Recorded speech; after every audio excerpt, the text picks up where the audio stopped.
বিসমিল্লাহির রহমানির রহিম। ৮ নম্বর বরগাছি ইউনিয়ন ৩ নম্বর ওয়ার্ড।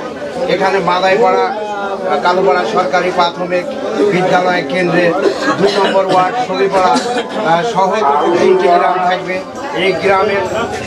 এই গ্রামের এখানে ভোট কেন্দ্র।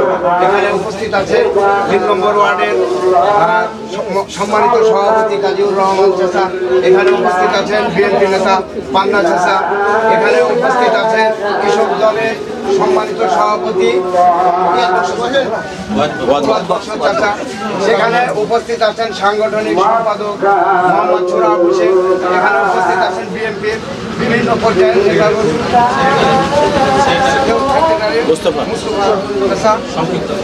এখানে উপস্থিত আছেন বিএনপির বিভিন্ন নেতৃবৃন্দ। আসসালামু আলাইকুম। এখানে আমরা যাই বলি, এখানে 2725 ভোট, আমাদের 2000 বা 2200 ভোট কাস্ট করতে হবে। এই ভোট কাস্ট করার পরে আমার 1600-1700 ভোট আমাদের নিয়ন্ত্রণে নিতে হবে, মানে মানুষজনকে আনতে হবে।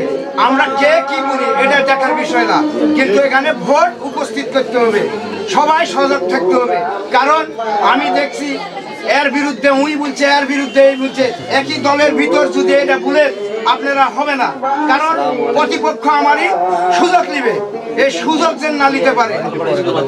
কারণ মাদাইপাড়া গ্রাম অনেক বড় গ্রাম, এখানে যদি আমরা 500 কি 700 ভোট কাস্ট করতে পারি, কালুপাড়া যদি 500-700 ভোট কাস্ট করতে পারি দলীয়ভাবে, সুবিপাড়া যদি 500-700 ভোট কাস্ট করতে পারি দলীয়ভাবে, তাহলে দেখবো আমরা 1700-1800 ভোট আমাদের পক্ষে চলে আসবে।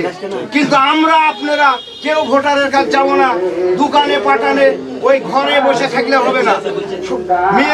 মেয়ের মনে মেয়ে, ছেলের মনে ছেলে, সবাই যায় ভোটারের কাছে যা বলতে হবে, ধানের শীষের বলতে হবে ভোট দেওয়ার কথা। কারণ ধানের শীষের প্রতীক স্বাধীনতার পক্ষের প্রতীক। এই কিছুদিন আগে বক্তব্য দিয়েছে শফিকুর রহমান, বলেছে স্বাধীনতার ঘোষক এই কর্নেল অলি। দেখেন ওরা কত বড় মুনাফিক। আবার বলেছে যদি কেউ দাঁড়িপাল্লার ভোট দেয় তারা জান্নাত পাবে। তাহলে ওই মুনাফিকের দিক যাওয়া যাবে না। কারণ এই দেখলাম 17 বছর যারা প্রকাশ্যে আমার এই লোকজন ভোট দিতে এলো, তারা কেন্দ্রে মারলো ধরলো, তারা প্রকাশ্যে এখন দেখছি বিচরণ করে বেড়াচ্ছে। এটা কিন্তু সঠিক সিদ্ধান্ত নিতে হবে। তারা যেহেতু আওয়ামী লীগ নির্বাচনে আসেনি, দুষ্কৃত আওয়ামী লীগের কাছে আমরা যাব না।